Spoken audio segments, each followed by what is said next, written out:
Tawane, você faz a pergunta agora ao nosso convidado. Você citou desfavelização, né? Eu acho que eu vou um pouco pela segurança pública agora, até porque é um tema que o brasileiro, acho que é um dos mais caros, se não o mais caro hoje para o brasileiro, acho que é economia e segurança pública. Mas falando dessa esfera, com tanta dominação territorial, por exemplo, de facções criminosas, já vi você comentar sobre segurança pública, citou até o El Salvador, né, o país. Então, como que o senhor vê isso hoje e como seria esse processo de desfavelização, que é uma coisa antiga, inclusive, né? Bem antiga. Olha, quem dera fosse uma coisa antiga. Fala-se nesse tema, mas é um tabu tão grande falar sobre desfavelizar, porque na prática a gente há muito tempo, especialmente começando no Rio de Janeiro, a gente começou a achar que a favela faz parte da nossa identidade. Não porque tinha um cartola na favela, era um poeta da favela.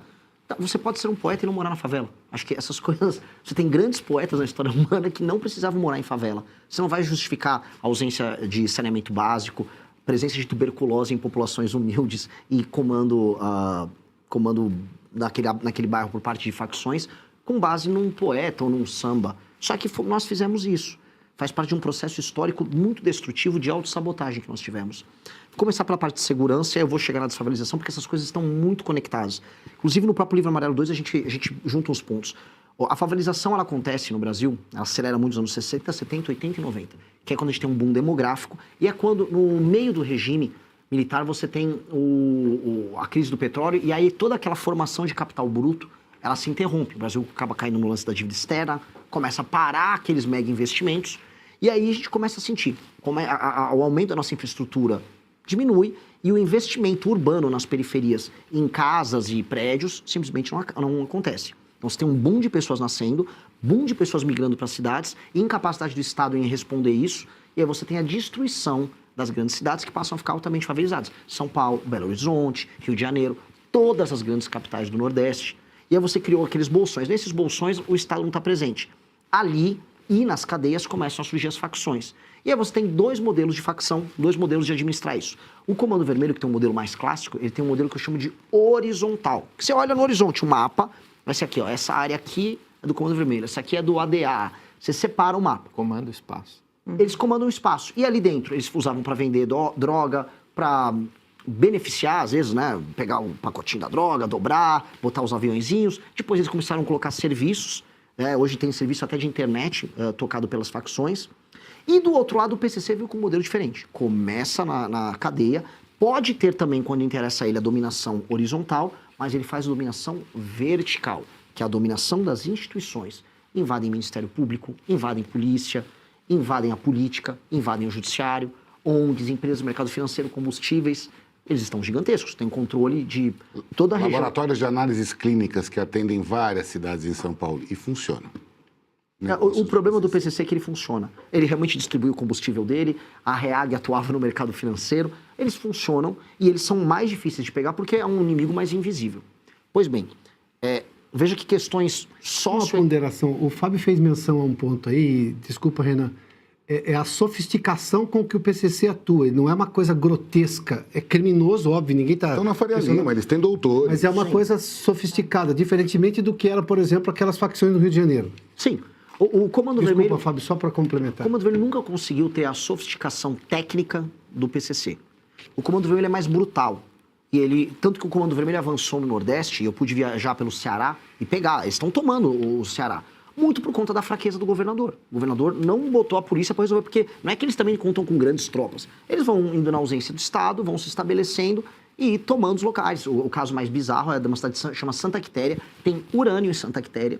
E o Comando Vermelho se aliou com o prefeito ganhou a eleição usando o Comando Vermelho, e eles estão presentes ali na cidade. É um caso público, todo mundo sabe, o prefeito inclusive foi afastado por ligação com o Comando Vermelho e pagou prêmios para o Comando Vermelho por ter participado da eleição dele, e a população, houve uma eleição suplementar, a população inclusive elegeu o filho dele, mostrando que o buraco no Brasil é sempre bem mais embaixo do que a gente imagina. Então o Comando Vermelho é mais brutal, ele é mais claro, você consegue entender e ver isso, e o PCC é mais sofisticado e fatura mais. O PCC tem um controle hoje da fronteira do Mato Grosso do Sul, e o PCC tem a rota caipira para trazer essa droga até o Porto de Santos, e lá no Porto de Santos, no redor, na Baixada Santista, eles têm um controle territorial, que é onde eles processam a droga, tem empresas de contêineres que eles recebem, conseguem muquear, por exemplo, cocaína junto com outros produtos que têm uma densidade similar, colocam dentro dos navios e aí eles vão exportando para a Europa numa operação que é bilionária.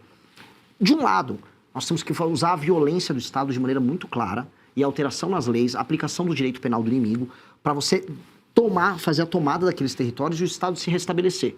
Esses territórios que em grande parte são favelas. Que não só, mas quase, assim, nem toda tomada de território por parte do Comando Vermelho é numa favela, mas toda favela está tomada por alguma facção. Isso em praticamente todo o Brasil, salvo raríssimas exceções. E o Estado atua ali, e do outro lado, para enfrentar o PCC, aí a tal da inteligência. Eu sempre desconfio quando vem uma Tabata Amaral, olha, precisa muito de inteligência. Porque você fala inteligência, mas não fala em aumento de pena. Você precisa das duas coisas. A gente precisa de inteligência, a gente precisa de COAF, a gente precisa de Polícia Federal, para desbaratinar o PCC, acabar com o faturamento multibilionário que eles têm no Porto Santos, e aí você vai destruindo a máquina de negócio. E do outro lado, reocupar territorialmente. E aí, se nós fizermos isso com alterações nas leis penais, nas leis de execução penal, com a qualificação de membros de facções como o inimigo, com um direito muito veloz. Quando a gente fala, quem quer chamar o cara de inimigo? Todo cara que é membro de uma facção, o sujeito ele não tem mais presunção de inocência, ele tem presunção de culpa. Se você é listado, você é um membro do Comando Vermelho, você está lá ostentando um fuzil, um policial te pegou, você vai preso na hora. Inafiançável, você não tem progressão de pena, você não tem esses recursos. Isso é tratá-lo como um inimigo do Estado, porque ele se coloca como inimigo do Estado. Feito isso, nós podemos aí sim tratar do tema que para mim é apaixonante, que é como recuperar as nossas cidades. As cidades do Brasil são feias. Todo mundo sabe que morar numa metrópole no Brasil é uma experiência muito ruim. A gente fica com aquela loucura, não, o Rio é lindo. O Rio é lindo numa faixa, o Rio está todo favelizado, o Rio está todo destruído. As capitais do Nordeste estão todas favelizadas. São Paulo, o entorno da cidade inteira é favelizado. Aquelas pessoas vivem mal, não tem saneamento básico. E recuperar o espaço urbano, recuperar a paisagem, é recuperar a dignidade institucional do Brasil. E aí a gente pode falar que nós somos sérios. A China não se deixou favelizar. A Singapura era favelizado e desfavelizou. Nós não podemos permitir que a favela seja parte da nossa alma. Que a nossa produção cultural tenha que vir da favela. As meninas na favela, a taxa de gravidez na adolescência é muito maior. Casamentos destruídos ou mães solteiras sem a presença paterna, muito maior. Índices de desempenho escolar dos alunos em regiões em que a favela são piores. Presença do crime, maior. Tá na hora da gente falar, a favela é uma desgraça, a favela precisa ser transformada em bairro, aquelas pessoas vão ganhar dignidade e aquele modo de se viver precisa ser alterado, pra gente tratar eles como cidadãos. Hoje, a pessoa que mora numa favela, no fundo é como se fosse um estrangeiro no Brasil, vivendo no Comando Vermelho estão, no do TCP estão, no PCC estão. A gente tenta tornar essas pessoas brasileiras. Só que aí, sem me estender, mas que é um assunto para mim apaixonante. Aí tem que ter espaço fiscal. Estamos falando aí de pelo menos 900 bilhões em investimento. Só espaço fiscal ou também desobediência civil de quem está no comando? Porque, vamos lá, vou dar dois exemplos muito rápidos e são reais da realidade brasileira. Às vezes você tinha uma medida do executivo para resolver um problema de uma favela. A favela estava na beira de uma estrada, ou seja, corria-se risco, ou estava na beira de um manancial, que era problemático para quem morava lá e para quem não morava lá. Bom, vinha o Ministério Público e dizia o seguinte, não, ele não pode ser retirado aí. Vou tentar levar algum serviço básico, seja algum saneamento. Não pode, porque essa é uma área de manancial, não deveria ninguém estar morando aí. Não acontecia absolutamente nada. Não, acontecia assim, aumentava-se a favela. Se eu, por exemplo, pego uma pessoa que roubou hoje, que tem um problema, vai cair na tal da audiência de custódia, que esse é o entendimento do Supremo. Você acabou de dizer, poxa, se roubou, ele tem presunção de culpa, se ele está exibindo... Não, mas é crime menor, enfim, vem uma desculpa. Quem decide soltar é a justiça, mas quem tem quem tem a pessoa presa é a polícia. Se o senhor fosse o presidente do país, se tivesse, por exemplo, um preso na Polícia Federal, obviamente, não na Polícia Estadual, o senhor diria ao Supremo, não vai ficar preso porque não tem nada aqui de presunção de inocência e presunção de culpa. Aí é desobediência civil. O senhor está disposto a enfrentar o Supremo Tribunal Federal ou qualquer instância judicial porque vai contra um programa que, teoricamente, foi aprovado nas urnas? Sim. Sim, nós precisamos fazer isso. Essa aqui é uma resposta essencial, inclusive para um público que é muito... O público do Oeste, esse tema é muito caro para eles. Um dos meus heróis é o Ayrton Senna. Ayrton Senna, ele tinha uma seguinte prática como piloto. Ele se colocava numa posição, durante uma ultrapassagem de um adversário sobre ele, em que o adversário tinha que ou recuar ou bater no carro dele. Ou seja, ele se colocava numa posição de poder. Ele não estava infringindo as regras, ele estava numa posição de poder. Ou os dois se chocam, ou ele recua. Com um Supremo hoje que está fora da caixa, a postura do presidente da República tem que ser essa. Eu vou entrar com... Vou dar um exemplo. Vou fazer o Estatuto da Desfavelização, regulamentando. Ninguém pode invadir. A pessoa participou de uma invasão de uma área pública ou privada para montar uma favela, ela tem que ser presa, na hora. Porque existem movimentos de moradia que ganham dinheiro fazendo isso. Invasão de mananciais. Eu sou de Interlagos. Aquela região foi destruída. Sim. Destruída pelo Tato, é a tal da Tatolândia. E hoje a região pertence ao PCC. A gente sabe como funciona isso. E sim, o Judiciário, o Ministério Público, ONGs, eles criaram toda uma indústria da leniência. Mas vamos chegar aqui no STF. Passa o Instituto da Desfavelização e muda as leis penais. Vou fazer uma operação. A lei a lei é enviada pelo Executivo, passa na Câmara, passa no Senado, é promulgada. Vou executá-la. Aí vem a Marina Silva com, sei lá, rede de sustentabilidade, entra no STF e vem um despacho. Decisão injusta e ilegal não se cumpre. Não se cumpre. E essa é a posição que eu falo inspirada no Ayrton Senna. Ele vai querer chocar, então eles que venham se chocar conosco. Eu estou no estrito cumprimento da lei, no estrito dever que o presidente da República tem de entregar lei e ordem para o povo brasileiro. Se eles quiserem se chocar, que se choquem. E aí, quem pode mais chora menos. Em bom português, Piotr. Não vou ficar fazendo provocação, não vou ficar sendo moleque institucional. Agora, o dever do presidente da República... Não está na Constituição o direito à moradia? Essa Constituição maluca que a gente tem, que tem direito a tudo? Não tem direito a nada. O Brasil se favelizou desde a Constituição de 88. Aumentou as pessoas que não têm moradia. Mas não está garantido? Estou lá tentando garantir o sagrado direito constitucional à moradia. Aí vem impedir. Aí você desculpa. Aí eles estão no descumprimento. Quando você fala do modelo do Bukele, o modelo do Bukele tem um enfrentamento institucional, aliás, uma ruptura institucional imensa. E eu nem estou dizendo que sou contrário a isso, muito pelo os resultados estão ali. Agora, fazer o que se fez lá, hoje, na realidade brasileira, parece algo extremamente distante. Mas o senhor está dizendo que o senhor vai fazer isso? Olha, vamos colocar de uma maneira muito boazinha. Eu espero muito que o STF cumpra apenas seus deveres estritos e constitucionais. Se ele não cumprir, eu também vou cumprir o meu. Eu vou estar no meu que é... Não, sou o presidente da República, essa decisão sua é ilegal e eu vou continuar com a minha política pública. Ou seja, vou dar um exemplo mais claro. Vamos ser vamos dar um... Eu não vou precisar, isso não é não é a opinião do Renan, é a opinião do BOP. Eu tenho figuras do BOP que eu converso.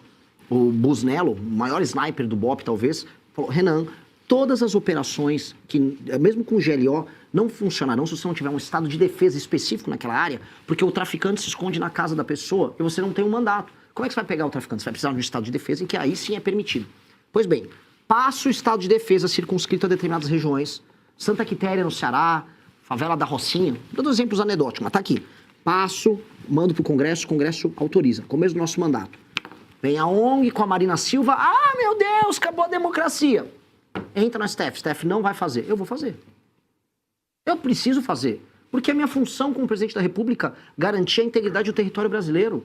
Eu vou estar em descumprimento da Constituição se eu não fizer isso. Ô Renan, deixa eu agregar um ponto que eu acho que para você desenvolver isso que você está começando a dizer. Quando você fala em direito penal do inimigo, ao que eu entendo, o seu projeto é o direito penal do inimigo, ou seja, tratar certas pessoas como inimigos do Estado é uma forma de agilizar o combate, vamos dizer assim, à criminalidade e com isso recuperar cidades, enfim, aí outros planos viriam a reboque.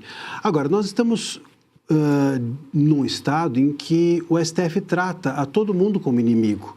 Né? Todos nós, eles exercem o direito penal do inimigo. O problema é que só eles não são inimigos do Estado, todos os demais são. Eles definem. Eles definem, é subjetivo. Por ofício.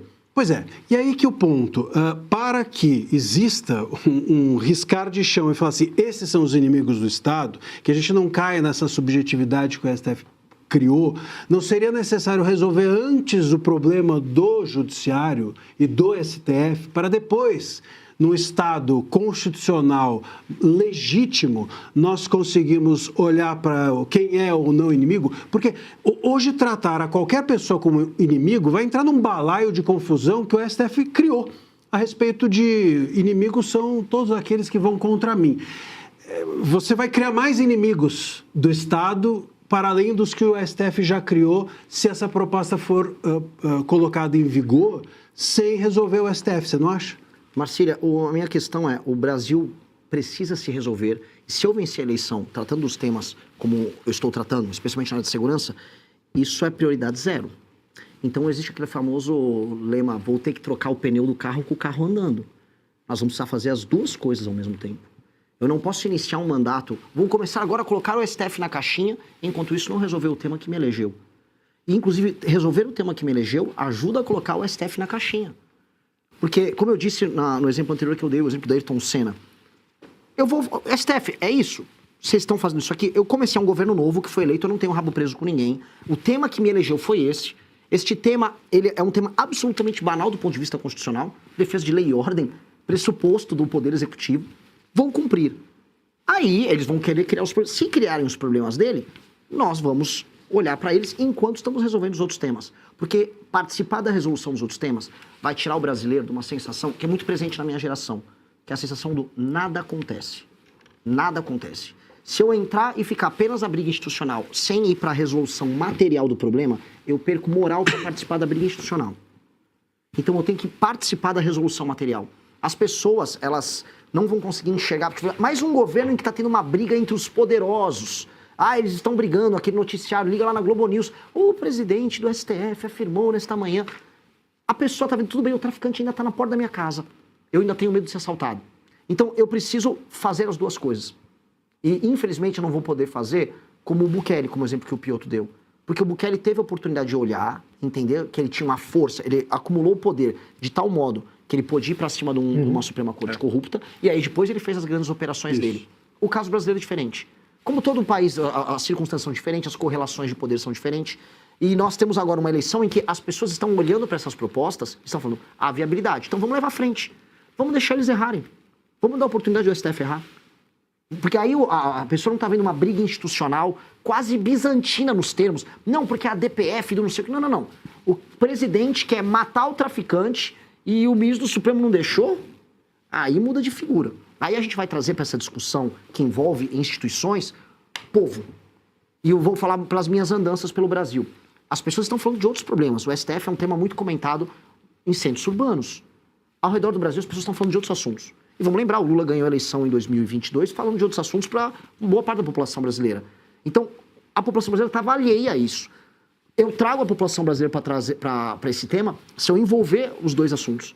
A partir do momento que o STF se tornar um aliado direto ou indireto do cometimento de crime por parte desses caras. Então eu acho que a melhor estratégia possível é essa. E é verdadeiro, tanto que eu estou falando ao vivo para vocês. Porque eu acho que quando você é absolutamente e brutalmente honesto sobre o que você vai fazer, você já estabelece os parâmetros. Eu estou igual o Ayrton Senna na pista. Vai querer recuar? Recua. Vai querer bater? A gente vai para a colisão. Estou apenas sendo um democrata. Obrigado por assistir, inscreva-se no canal, curta e compartilhe. Até a próxima!